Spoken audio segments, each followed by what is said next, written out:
pangucaping jalma nendra teka tansah kadya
awek namastu purnama sidam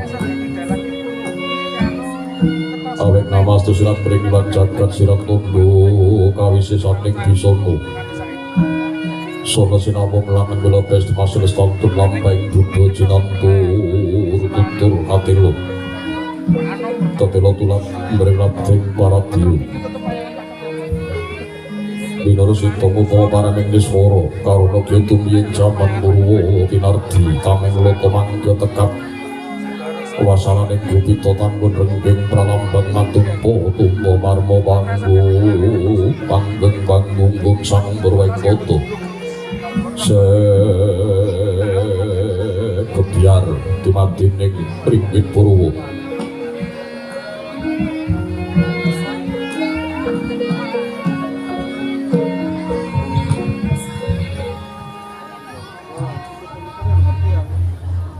Purwaning carita linarik urduting basa dongeng gunung embusu rasa yen linarasaya karaos mula carirang rasa wani mruhing diri rasa rumangsa ngrumangsani kaya jalma ngilu kaca jare wis cinagupta ing carita ala becik wis gumelar jroning pakeliran yaiku sejatine yen amrih sami pagelaran ringgit purwa Surya Chandra Daru Yangkar Tika Kinur Boko Trati Kang Kawoso Sahari Ratri Hanitri Bawono Purweng Tekeng Gilir Gumandi Tanpa Kembo Temah Dadio Petangan Dino Sasi Warsi Bintu Kang Sarto Abad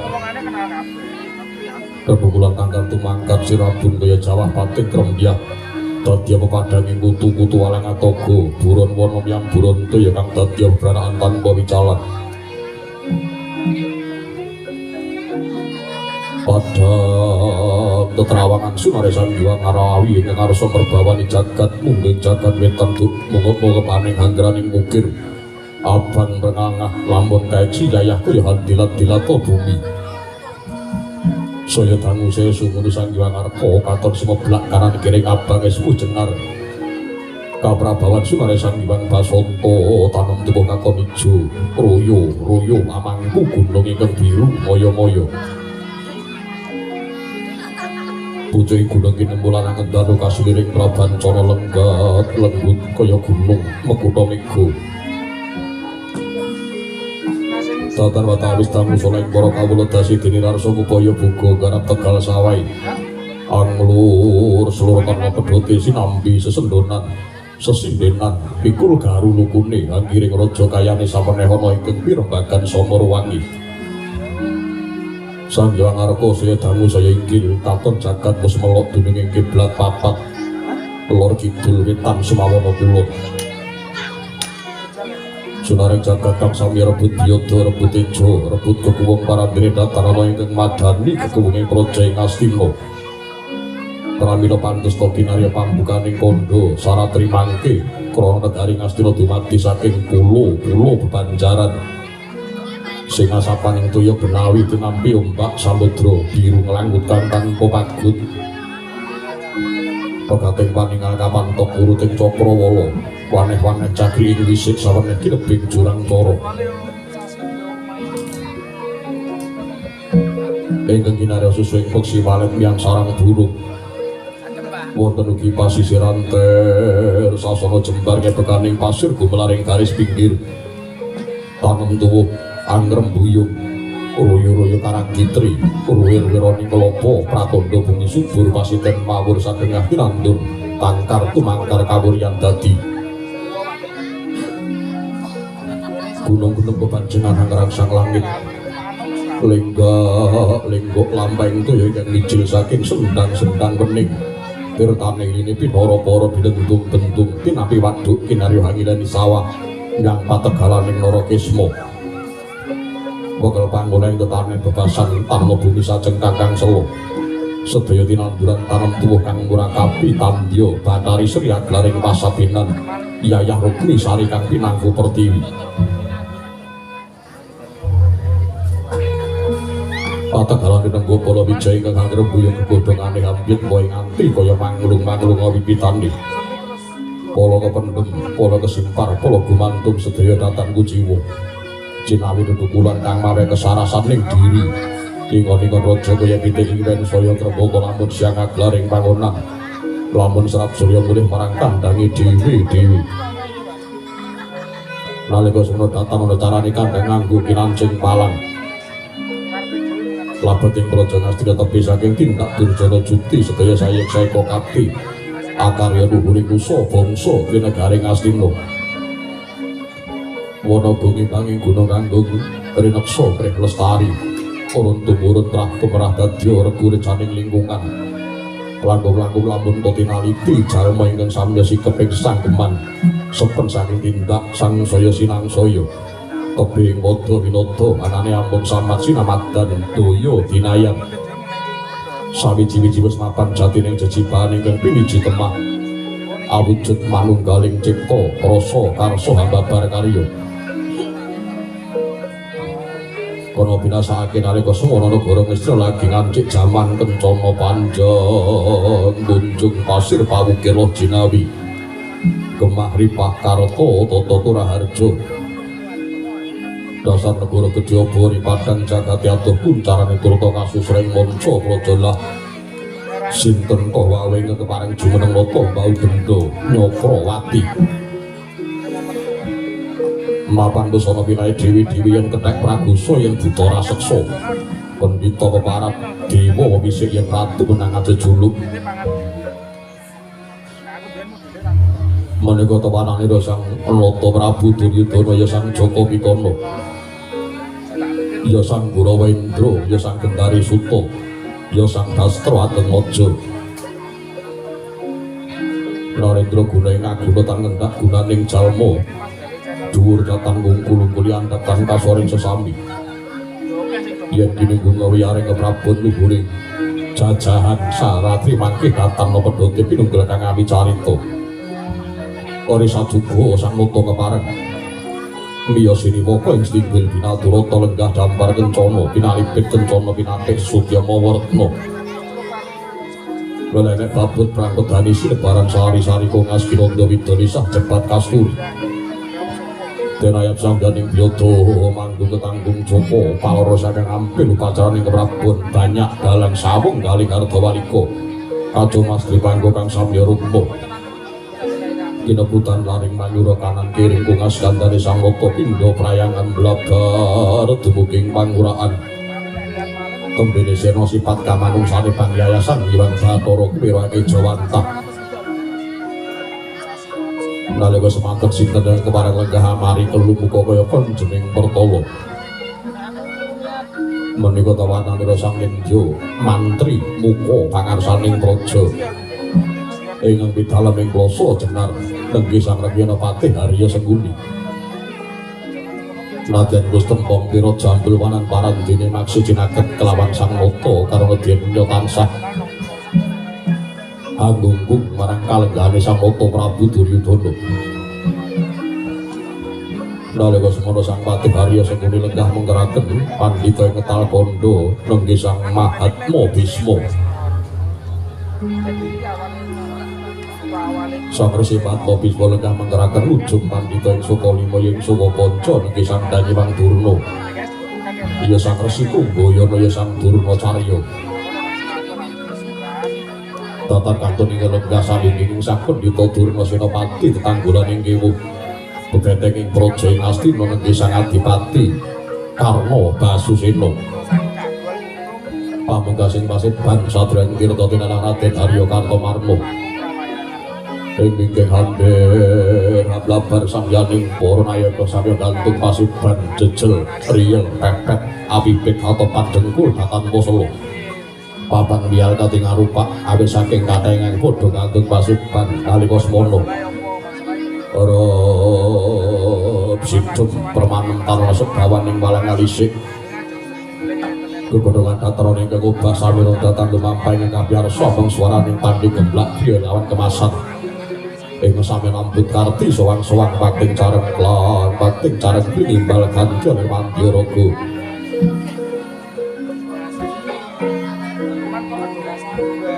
ketata kapiyarsa swara bendi munya kaping 3 mrajin lampun sang nata arsa medhar pangandikan kumangkono ing dereng panglucutaning driya lamun kawedharing kathah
Sringening masyarakat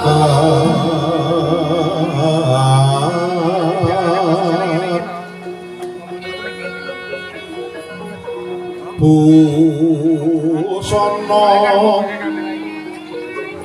maneka warna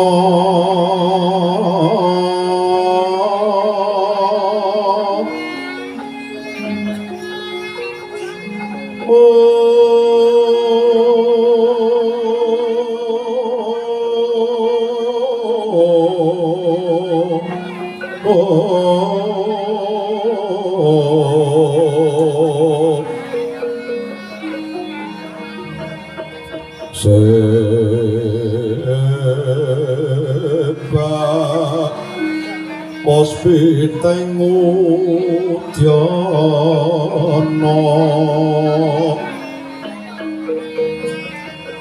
yang pandrah kang sarwa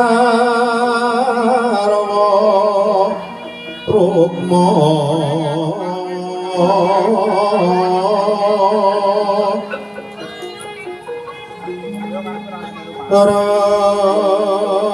ranggeng manlik lara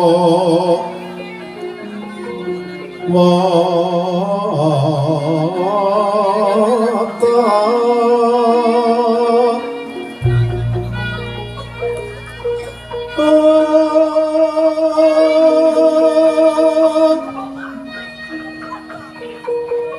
obro prabanyo sumirat obro prabanyo kang sumirat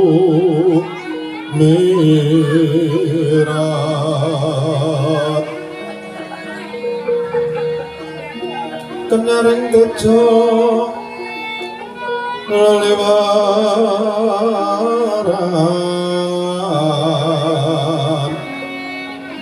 leraki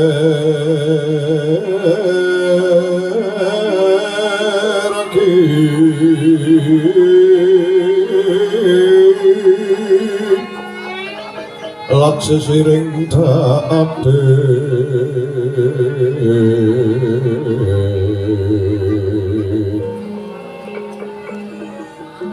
bimbo kekoto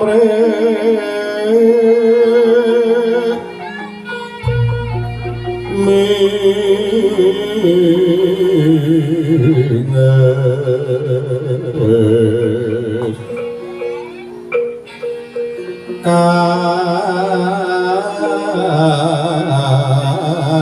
katiuping mah ruputo monto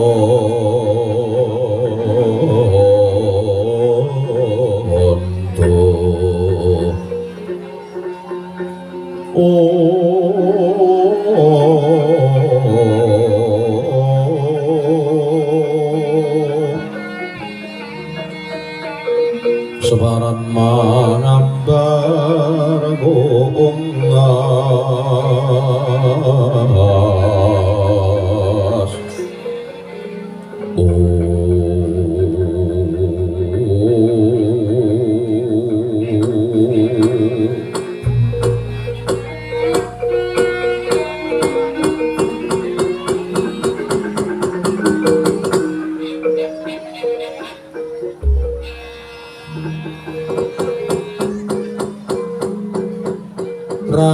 raras kang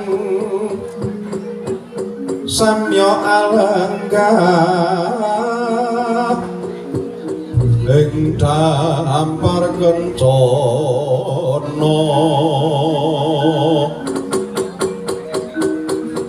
sumunar prabanyo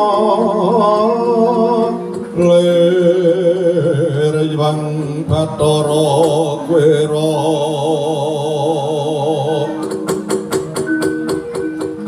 kumelarang bakti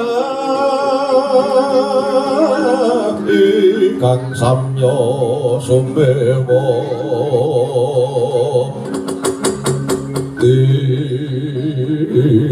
non kati samudra pasang kata kang samya trapsila nganti wijile kang sabdo pangandika san abupati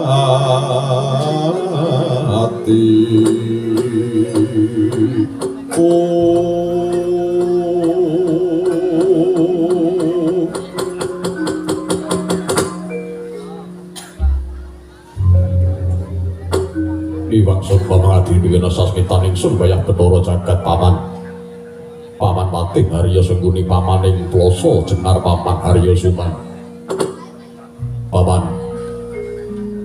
menapa buyan dadosaken kejoting penggalih pekenira si paman Patih Harya Sengguni manira timbali marak mangajeng wonten ngarsa manira paman Patih Harya Sengguni ploso jenar kawula nggih anak Prabu Duryudana jimat punden kula jimat sesembahan kawula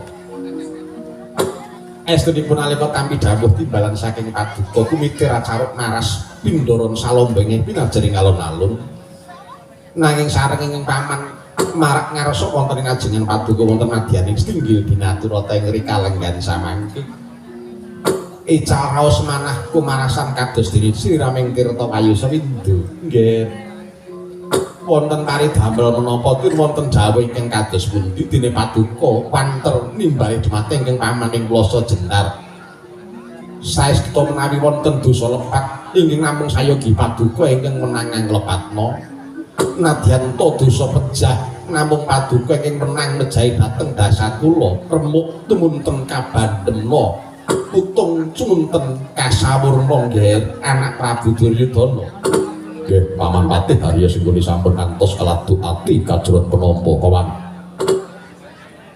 wonten paribasan sak galak-galake macan ora bakal mangan marang gogori Dewi paman dinten samangke kula namung badhe nyuwun pirsa babagan obah ingkang kedaton ing Astina paman Patih Harya Sengguni manira mundhut pelaporane pekenira paman Patih Harya Sengguni pamaning kloso jenar kawula nenenginggih nggih menawi tata tela paduka nyuwun pirsa babagan kawontranipun negari Ngastina dinten samangke para kawula ingkang sampun sami sayek seka katiyang ngangkat karyaning praja miwah angluhuraken asma paduka minggahipun para prajurit ingkang rinten pantaraning dalu sami olah kridane ngaperang sawanci-wanci praja paduka kapengkok ing marang muka sampun boten gadhang nguci wani mandhapipun malih dhateng para nayaka nayakaning praja ingkang rinten antaraning dalu ingkang den esti namung kados pundi supados luhur asma paduka miwah Kuncara negari paduka nggih anak Prabu Jimat punden kula sinuwun Prabu Duryudana nggih paman rumaos bombong rumaos mongkok manah kula sareng tampi pelaporanipun paman Patih Harya Sengguni pakadhean kang utama tindakna salawase lan ora liwat penakna nggone paman Patih Harya Sengguni marak mangarsa ning ajenganing panira paman Patih Harya Sengguni kawula nenenginggih nggih kula kinten sampun boten kirang prayogi anggen kula marak wonten ngarsa paduka anggir Prabu Duryudana nuwun mangke eyang ing ketal kondo sang eyang sang mahatma Bisma eyang ingkang wayah ngaturaken pasegan panakrami sarawuhipun Kanjeng Hyang wonten madyaning stinggil binaturata Praja Ngastina Eyang Resi Matmo Bismo bekti kula katura wonten ngarsa paduka Sang Resi Matmo Bismo. Iya. Jagat Dewa Bathara, Putu Prabu. Wis tak tampa sipana kramene Putu Prabu ing rumentah marang kene Eyang ora liwat pangestunipun Eyang ing tansah tampanana mimbuana bawa leksa lan kasantosaning lair batin si Duryudana. Nggone ngasta bawatku saraning prajane negara Ngastina ya Putu. Nggih, sanget anggen kawula pundi Kanjeng Eyang. Mboten aku kasukecakna Kanjeng Antika Kanjeng Eyang lenggah wonten madyaning Stinggil Pinaturata. Sampun antos wigih paraninga Eyang jernyatanipun negari Ngastina menika gedarbekipun sanyata menika kagunganipun Kanjeng Eyang Ngetal Kondo. Iya wis Putu aja tok dawa-dawa. Nggih. Kaya wis ora kurang prayoga nggonku marang Abiyantara Putu Prabu Duryudana. Bopeng Sukalima, Bapa Begawan Durna. Ngaturaken kawilujengan sarawuhipun wonten Stinggil Pinaturata. Bapa Penemban Begawan Durna. Oh, sampe klekuthi manyar-manyar solo kimal sumorante hawala. Wana dadi alas-alas dadi wana. Andeng-andeng ana mripat. Nek dipantung ora kuat. Andeng-andeng ana bathuk. Nek dipantung marai ngantuk. Andeng-andeng ana cengel. Gatel. Kok gatel. Kawan-kawan mungkin jarang Prabu Duryudana. Pikantuk berkatun mangesri panangga Prabu Duryudana kira mentah dimatengi ngebopeng Sukalima lulus arah harjo pisokan kula. Ger. Nalika semanten wonten gadhah sakembaran ingkang kintu Nawala dhateng pertapan Sukalima sareng kula bikak Nawala jebul isinipun tapa asma paduka akhir Prabu Duryudana ingkang surasanipun ngaturi utawi nimbali dimatengi bopeng Sukalima sepados sowan wonten Stinggil Pinaturata. Nggih. Tumunten lajeng kula gelak lampah kula. Daya-daya kula prateng wonten Stinggil Pinaturata negari Ngastina menawi to wonten suweking jubah kula sekilan tentu mboten badhe kula tulih.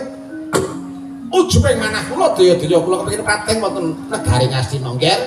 Ing bopeng Sukalima ngaturaken bekti tuwun sembah pangabekti mugi kunjuk wonten sandhaping paduka angger Prabu Duryudana.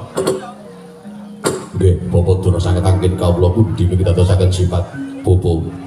Boten langkung kasukecakna anggen sing Antika lenggah. Nggih, mboten sampun boten kirang prayogi kok nggih. Kakang Nerpati Basukarna. Kakang Nerpati Basukarna. Ngaturaken kaluhuran sarawuhipun Kakang Nerpati Basukarna. Kawula kok nuwun nggih Yai. Awit saking berkatun pangestunipun Kyai Prabu Duryudana ing rumetah dhumateng Rakanta nganggo lulus arja pisowan kula. Sembah pangabektipun Rakanta nganggo mugi katur wonten sak ngandhaping pepada paduka Kyai Prabu Duryudana.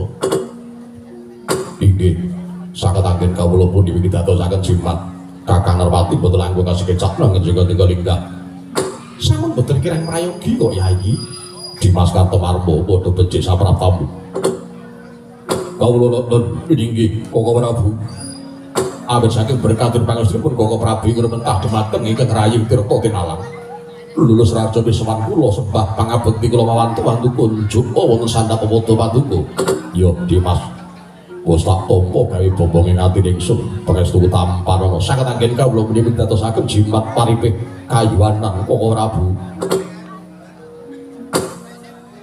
Lun mangke Paman Patih Arya Sengkuni Eyang Mahatma Bisma Bapa Penemban Begawan Durna Kakang Narpati Basukarna wasadaya kemawon para pinisepuh para punggawa para nayaka ingkang sampun keparengan jenengi madyaning piswaran agung ing kalanggan samangki utawanipun kula badhe matur wonten kersanipun Sang Eyang Mahatma Bisma Eyang estunipun wonten perkawis ingkang badhe kula babar padyaning pasrakan agung ing kalanggan menika. Sabab sampun mawanci sampun mapinten wanci anggen kula tansah ngapet wonten sajroning lala wonten sajroning patos kula. Mila dinten samangke kula kepengin sapet jaga kalian paduka Kanjeng Hyang Ngetal Kondo. Iya. Putu yen pancen ana sawiji-wiji kang bakal mbok babarake nang madyane Pasewakan Agung iki, yen to pancene kena dimirengake marang kabeh padha nayaka kang padha gantung pasipan mara gagi ngendikawa. Nanging kosok baline Putu Prabu. Lamun to perkara iki mau wadi tumraping Putu Prabu Duryudana, ayo tak derekke manjing sajroning kedaton rembugan catur netra kelawan Puneyang. Puneyang ora-orane bakal mangro saka kewajiban, Puneyang mesti bakal nganglungake jangga nilingake karna mastuti apa kang dadi dawuhe Putu Prabu Duryudana. Hanjrah ingkang puspitarum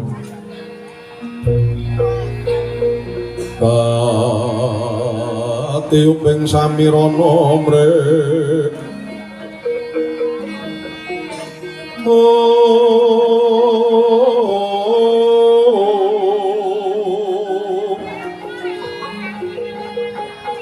sekat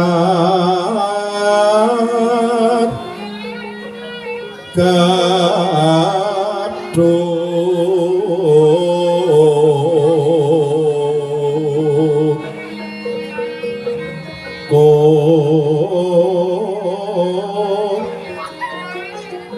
ngas gandanyo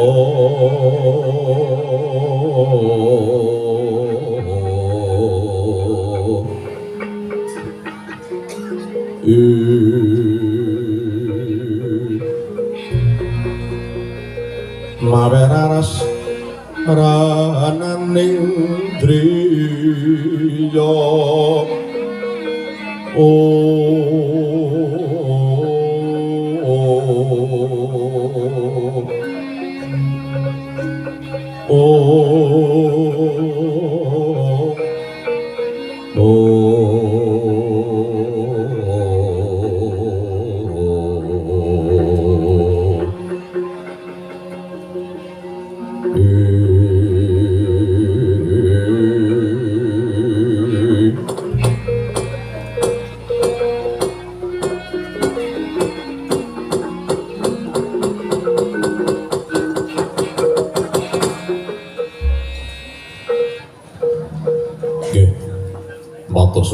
Kanjeng Eyang Ketalakondo ya estunipun ingkang badhe kula aturaken dhateng Kanjeng Eyang menika boten-boten sanes inggih namung perkawis adep kula minangka dados nalendra wonten negari Ngastina ya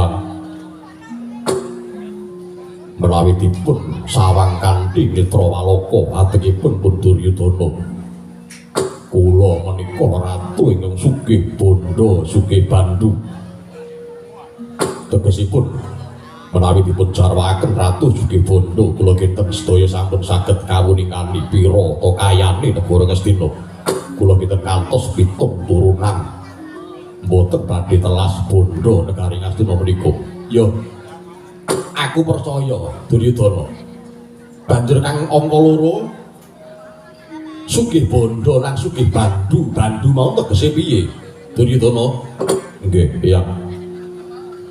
Bandu menika tegesipun salungahing jagat kuroping langit. Nalendra ingkang anggadhahi bala raja menika iki namung Duryudana tegesipun. Kula menika nadyanto ratu ning sanes ratu ing loro sauden telu sarupan. Nanging kula pemerintahan negari Ngastina menika ibaratipun saged ngregem pemerintahan negari sakiwa tengene negari Ngastina. Tegesipun kula menika nalendra sing duwe bala raja, nalendra sing duwe bala ratu kinamung Duryudana. Ya aku ya percaya babakan kuwi sebab akeh para nalendra-nalendra sak kiwa tengening negara Ngastina kene iki padha suyut nungkul kanthi srana peweh bulu bekti yang glondong pengareng-areng marang negara Ngastina. Duryudana perkara derajat, perkara pangkat, perkara kasugihan lan perkara kekuatan tak kira wis ora ana meneh kang mangu-mangu marang negara Ngastina. Lah banjur dina samengko jeneng para butuh bakal ngandharake perkara kang bakal mbok aturake marang Puneyang iku perkara apa Duryudana? Nggih, iya. Estripun perkara ingkang tansah Ganjel wonten ing raosing manah kula. Kula menika nalendra sing wis sugih. Kula menika nalendra sing wis kuwasa, duwe kuwasa marang negara-negara liyane. Nanging kenging menapa manah kula, kenging menapa batos kula rinten pantaraning dalu menika namung tansah sepi sunya sunyi. Mboten wonten menapa-menapa kados dene gesang kula wonten ing marca pada menika mboten wonten ginanipun. Anggen kula gadhahi kegiatan, yen kula dibondo donya pirang-pirane kaya ora ana gunane. Ya dinten samangke kula namung badhe nyuwun pirsa dhateng Kanjeng Hyang ing Ngetal Kondo. Babagan lenggahipun tembung kamulyan sejati menika ing kados pundi Kanjeng Hyang? Ya jagat Dewa Bathara. Ya. Sadurunge aku ngaturke panuwun sing tanpa upama marang Gusti kang kurbeng dumadi. Sabab dina samengko putuku si Prabu Duryudana wis dipengangen-angen lamun to bakal golek wujuding kamulyan sejati. Nanging Duryudana dina samengko negara Ngastina kuwi duwe warangkanata, duwe patih. Negara Ngastina kuwi duwe pendhita sing pancen kondang monyor-monyor.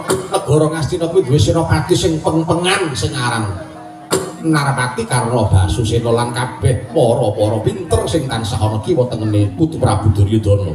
Putu sadurunge pun yang paring dawuh tak kira Putu Prabu Duryudana nyuwun marang apa kang dadi penemune patih negara Ngastina kuwi ya prayoga. Putu nggih, iya. Paman Patih Harya sing pundi? Wonten dawuh nggih. Miturut Paman Patih Harya sing pundi dununging raos kamulyan sejati menika ing kados pundi Paman Patih? Menawi cara kula ning menika cara kula lho nggih. Kula mboten badhe ajak-ajak kali sinten-sinten niki pribadi. Niki opini utawa pemanggih kula. Nek ming perkara ati panjenengan ingkang tansah rina wengi mung tansah suwung mung tansah sepi niku kula kinten panjenengan niku ming kurang nggone nglumpukke para sata Kurawa ngene. Nggih. Ingin dipun pikajeng kangge nglumpukaken sata Kurawa. Kula menika menawi wonten kepatihan menika menawi dalu menika ngraosaken sepi kok nggih. Menawi sampun bubar pukul 12 menika namung kapireng swara jangkrik krik krik krik. Nek sampun ngaten menika ingkang lajeng kula tindakaken menawi mboten nyetel tip seru nggih kula lajeng nglempakaken Kurawa utaminipun pun Durmagati. Durmagati, Citraksi, Durgempa, Dursala niku kula undang, kula tukokne kertu remi. Niku ning ngadakane Durmagati niku sok ora dipaitan. Lah terus kula kei yarta niku supaya suasana bengi niku mboten sepi ngoten. Mengke kadang kala Durmagati niku nek pancen ora ndhedhet terus nyekel wayang hanghong. Niku wis marai meriah dalu niku nggih. Nah, menawi Dursasana menika menawi dipun undang dhateng Kepatihan Rasa Jenar menika nggih dipun jujuk pawon. Sak wonten-wontenipun lajeng dipun telasaken nggih. Nggih. Menawi saking pamanggih kula kok namung mekaten paduka menika nggadahi menapa-menapa. Batos menika namung kantun paduka anggenipun badhe menggalih. Nuwun sewu. Batin niku ming kados pundi nggih paduka badhe penggalih. Nek batin sampeyan mangajak sepi ya dadine sepi nggih. Ngeten.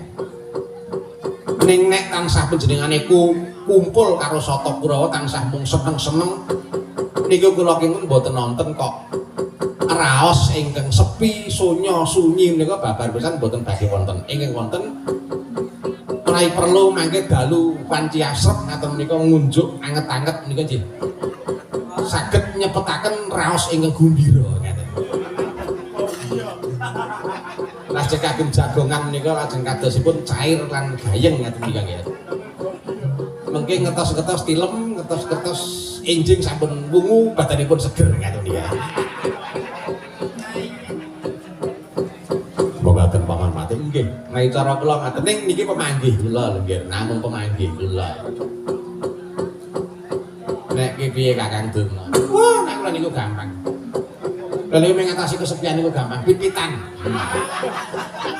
bengi-bengi niku ben sing penting atine seneng pipitan teng Malioboro ngoten niku kula sampe bakalan sepit tur kula ngaten nggih kamulyan sejati menika tegesipun menapa ingkang gumlar wonten ing jagat raya menika menapa ingkang dipun sarang menapa ingkang dipun adepi menapa ingkang dipun sandang wonten ing dinten samangke menika kamulyan sejati kok nggih sebab miturut kula gesang menika namung wonten 3 perkawis ing angka sepisan urip sing wingi ora iso dibaleni urip sing saiki dilakoni urip sing sesuk kuwi mbuh ngeten tegesipun ngaten nggih ing wonten dinten samangke menika inggih menika naminipun kamulyan sejati lho kirang menapa paduka nggih bondo donya sampun matumpuk-tumpuk garwa ugi sampun kados mekaten putra ugi sampun kagungan lajeng kirangan menapa to nggih paduka minangka dados Nalendra mongko ya duwe bala ratu duwe bala raja kula kinten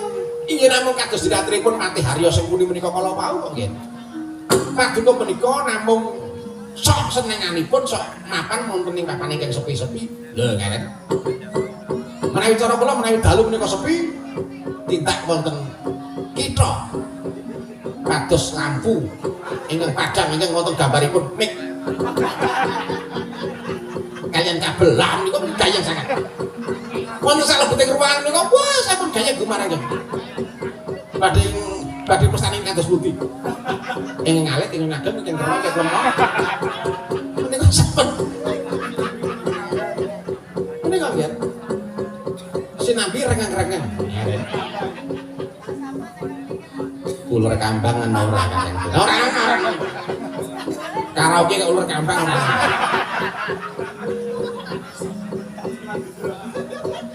ana pate kok ndisa pangan karaoke kok ular kambang nek sok srawon saka 5 tak bukake rum royen iki perjanjian kok ora menika nggih menawi saking namanggipun ing Bapak ing saka 5 sampun disah dipun penggalih mongko nyatanipun manah menika menawi dipun uja nglambrang dumugi pundi-pundi ngeten pikiran menika menawi dipun uja saged nglambrang dhateng pundi-pundi nah juntrungipun cok kadang kala menggalih ingkang boten sak mestenipun sampun nggih sampun ngantos dipun penggalih nggih matur sembah nuwun Bapak Durna dados menawi saking pamanggihipun Paman Patih Harya Sengkuni lan Bapak Durna menika raos sepi menika namung manggen wonten ing batos kula. Ha nggih nggih, namung manggen wonten ing batos paduka. Nyakanipun boten, mesti menika gayeng terus kok. 24 jam non-stop. Iya. Dados menika namung wonten raos kemawon. Nggih, matur sembah nuwun Bapak Durna kaliyan Paman Patih Harya Sengkuni. Eyang menawi saking pamanggihipun Eyang Mahatma Bisma kados pundi? Ya, ditesamangke kula nyuwun dawuh paduka Kanjeng Hyang babakan kamulyan sejati menika kados pundi? Ya, Duryudana. Sadurungipun Eyang kandha kang akeh-akeh, iki ana tumindak ingkang bisa kanggo conto Putu Prabu Duryudana. Sengkuni iki rungokno. Nggih, Penemban. Durna iki rungokno. Nggih, Penemban. Kula catet. Lo damel notasi. Iya. Sengkuni wonten dawuh iki ana unen-unen, ana tumindak kang bisa tok nggo conto. Umamenipun kados pundi Penemban? Yen kowe kepengin seneng sak jam, kowe ngaso utawa turu. Mengaten Penemban. Iya. Yen kowe kepengin seneng sedina, kowe dolano. Yen kowe seneng mancing-mancinga, yen kowe seneng dolan-dolano lan sak panunggalane, kuwi yen kowe kepengin seneng sedina. Mengaten Penemban. Iya. Menika contonipun kados pundi Penemban? Lho, umpama to pikiranmu lagi ruwet, atimu lagi bunek, banjur kowe iso turu sak jam. Ngono kuwi mesti tangi turu pikiranmu mesti padhang. Kuwi sing tak karepake. Oh, ngaten Penemban. Ya. Lajeng saklajengipun penemban yen kowe kepengin seneng sak suwene seminggu kowe tetu kuwa. Tugas napa? Ayo sak karepmu. Tugas tiyang Gus. Ora kena. Ya sapa sing mbok senengi? Umpamane kowe seneng tetuku barang-barang kowe tuku mesti rasa seneng sing manggono ning atimu kuwi awete bisa tekan seminggu. Mekaten penemban. Ya. Yen kowe iso kepengin senengmu, kowe kuwi iso seneng setahun, 2 tahun, 3 tahun. Nah, menika kados pundi penemban? Kowe duwe dhuwit sing akeh. Lah, caranipun ya mbuh aku ora ngerti. Ning sing baku kowe duwe dhuwit sing akeh. Sebab adaan wong sing duwe dhuwit akeh iki mau mesti senenge rada suwe. Ning semono wae sengkuni nadyan to seneng iki mau mesti bakal ana jelehe. Mengko mesti kowe bakal ngalami jeleh lamun to kowe duwe tingkah pakanti sing ngono-ngono wae. Kowe kepengin tuku apa keturutan, kowe kepengin nyandang sing kepiye keturutan, kowe kepengin tumindak piye keturutan, mesti suwe-suwe kowe bakalan jeleh. Nggih. Iya. Kula nggih pun tau ngalami ngaten iki penemban. Nalikane kula putus lotre. Radi kathah anggen kula angsal. Lajeng kula menika tiap hari napa niku saben dinten niku anane kula nggih seneng-seneng ngaten niku ning ya suwe-suwe jeleh nemban. Ya, tuladane kaya mengkono kuwi Sengkuni. Nanging Sengkuni ana bab ingkang bakal bisa gawe senenge atimu saklawase lan kuwi iso luwih nalikane kowe kuwi ora ana utawa kowe wis tepekaning pati kabeh mau sih bakal diopeni, kabeh mau sih bakal diuri-uri karo anak turunmu. Menapa menika wonten penembahan ana ya kuwi kowe ngamalo Sengkuni, kowe ngamalo. Ngamal iki mau ora kudu wujud prabiya. Ngamal iki mau ora kudu wujud redana, wujud dhuwit lan sak panunggalane. Nanging uripmu sramakna kanggo kawula dasih sing butuhke apa kang mbok duweni. Tegese upama Sengkuni duwe ngelmu babagan tetanen, wenehna marang para among tani. Yen nganti iki mau para among tani bisa subur makmur tetanene, tegese apa kang diduweni Sengkuni iki mau piguna tumrap sesama. Mekaten penemban. Iya. Umpamane kowe duwe apa, kowe duwe ngelmu apa wae utawa kowe duwe seserepan, duwe bab sing bisa mbok penehke marang wong, iku mau rasa senengmu mesti bakal saklawase tumanjemane atimu. Duryudana wonten dawuh. Iya. Apa kang tak rembug karo Sengkuni iki mau, apa sekirane sithik akeh putu Prabu Duryudana bisa gagapi. Nggih, ya. Sekedhik kathah kula sampun saged gagapi. Tegesipun tiyang menika menawi badhe remen manahipun ngalami ing wujud kamulyan sejati, menika tegesipun tiyang menika kedah nyerambai dhateng sinten kemawon. Kedah nularaken kabecikan dhateng sinten kemawon yen kula sugih bondo kula kudu demen weweh karo wong liya. Kula nek iso nyawang wong sing seneng mergo saking pakarti kula niku seneng kula nggih ora umum. Bagus. Tegese Duryudana ngerti apa kang tak karepake. Mula Duryudana siji kang dadi aturipun eyang sing baku uripmu nek bakal tentrem ning madyaning jagat raya iki, sramakna apa kang dadi dharmamu, apa kang dadi kepinteranmu, apa kang dadi panguwasamu marang wong cilik. Yen nganti para kawulamu ngestina iki mong padha bisa gemaripah adil makmur warata tyas bagya mulya, kabeh mesti bakal padha ndongake Duryudana.